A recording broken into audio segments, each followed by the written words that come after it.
زموږ د فیسبوک پاڼې د طبي معلوماتو محترمو لیدونکو او اوریدونکو نیکې هیلې او سلامونه مې ومنئ. په دې امید چې ټول به راته د کامل صحت په لباس نغښتي وای.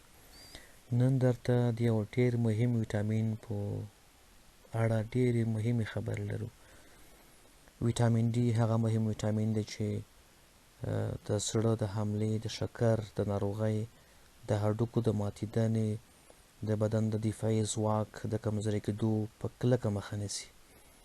او خدای مکړه په برعکس توګه که چېرته په بدن کې مقدار کمیږي، نو د شکر د رامنځته کېدو، د زړه د حملې، د دماغي سقطې حملې یا ګذار، د هډوکو د ماتېدنې، د دماغي ستونزو د رامنځته کېدو او د دفاعي ځواک د کمزوري کېدو باعث کېږي چې په پایله کې خطرناکې پایلې او اختلاطات صورت نیسي او رامنځته کېږي.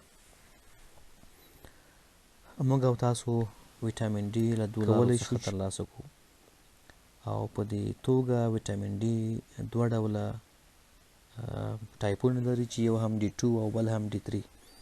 ویټامین ډي 2 هغه مهم ویټامین دی چې د نباتي سرچینو څخه ترلاسه کېدلی شي لکه تازه میوې او سبزیجات.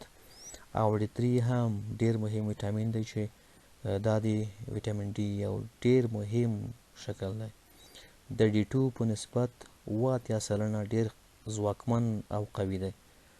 او همدارنګه کله چې یو څوک د ویټامین ډي له کمښت سره مخامخ وي، نو د درمل په ډول باید د ویټامین ډي 2 پر ځای ورته ډي 3 ته وڅښي، تر څو د هغې د کمښت پایلې په ښه توګه اصلاح شي او د هغې څخه مخنیوی وشي.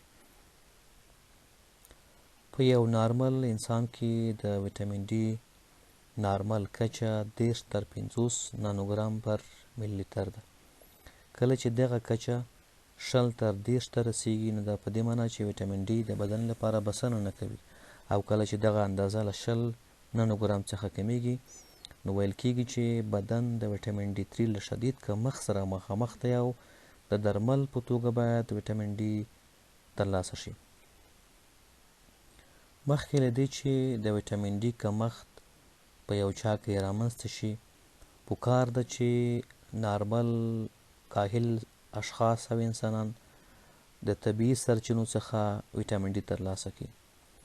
موږ وړاندې یاده کړه چې د ویټامین ډي 2 سرچینې نباتي دي لکه تازه میوې او سبزیجات، او برعکس بیا د ډي 3 ویټامین ډي مهمې سرچینې د لمر وړانګې دي، او همدارنګه حیواني سرچینې دي لکه د ماهي غوښه، د ماهي غوړ، او همدارنګه نورې حیواني منابع لکه شیدې، مستې او داسې نور. یو نارمل انسان چې د ویټامین ډي له کمښت سره مخامخ نه وي، د هغوی په بدن کې د ویټامین ډي د کمښت مخه د طبیعي سرچینو څخه د ویټامین ډي په ترلاسه کولو سره نیول کېږي.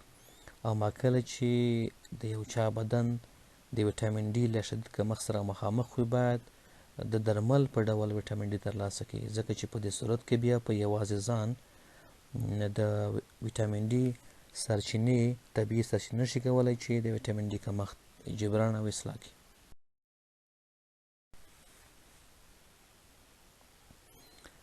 په نارمل لویانو کې د ویټامین ډي نارمله ورځنۍ اندازه 600 تر 800 واحده پورې ده. کله چې یو څوک دغه نارمل اندازه یا هم د درمل په ډول او یا هم د طبیعي سرچینو څخه ترلاسه کوي، نو د ویټامین ډي له کمښت څخه ساتل کېږي. کله چې د ویټامین ډي اخیستنه د بدن لپاره بسنه ونه کړي، نو خدای مکړه د ویټامین ډي ډیفیشنسي او یا کمښت رامنځته کېږي، چې په دې صورت کې باید دي اړین دي چې ویټامین ډي د درمل په ډول ترلاسه شي. یوه یادونه کوم چې زموږ او ستاسو په ټولنه کې، همدارنګه د سیمې په هیوادونو کې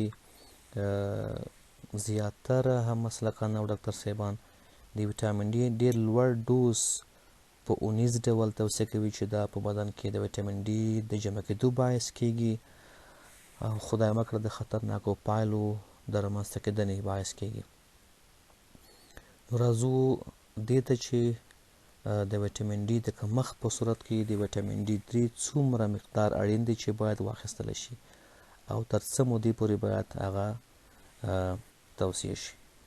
کله چې د ویټامین ډي کمښت رامنځته شي او د 20 نانوګرام پر امیل څخه کم شي، نو په دې صورت کې باید د ډاکټر لخوا په اونۍ کې یو ځل 50 تر 80,000 یونټه ویټامین ډي 3 توصیه شي تر 8 هفتو پورې. کله چې د 8 هفتو څخه وروسته ویټامین ډي په بدن کې نارمل کچې ته راغی، نو بیا په دوامداره توګه دغه ناروغ ته 800 تر 2000 واحده ویټامین ډي 3 د زرق په توګه او یا هم د خولې له لارې په فمي توګه په ورځنی ډول کارول کېږي او توصیه کېږي.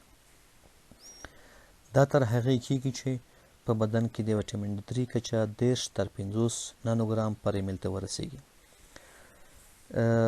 ځینې ډاکټر صاحبان د دې مقدار په عوض دوی د ویټامین ډي 3 ډېر لوړ مقدار استعمالوي چې هغه 200,000 یونټه او یا هم 200,000 یونټه دی چې زیاتره کسان یې په هفتهوار ډول کاروي، چې دا یو خطرناک کار دی او په بدن کې د ویټامین ډي 3 د ټولېدو باعث کېږي.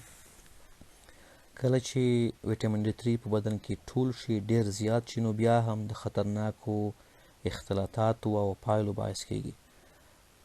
نو پکار ده چې 200,000 یونټه په میاشت کې یو ځل وکارول شي او که چېرته 600,000 واحده استعمالیږي، هغه باید په 3 میاشتو کې یو ځل وکارول شي تر څو د ویټامین ډي اندازه نارمل کچې ته ورسیږي او هغه اصلاح شي. د ویټامین ډي د کمښت په صورت کې نیز ډول یا دغه پورته یاد شوی ډوز او یا هم دغه لاندې ډوز چې ما یاد کړ کارول کېږي او د هغې څخه استفاده کېږي.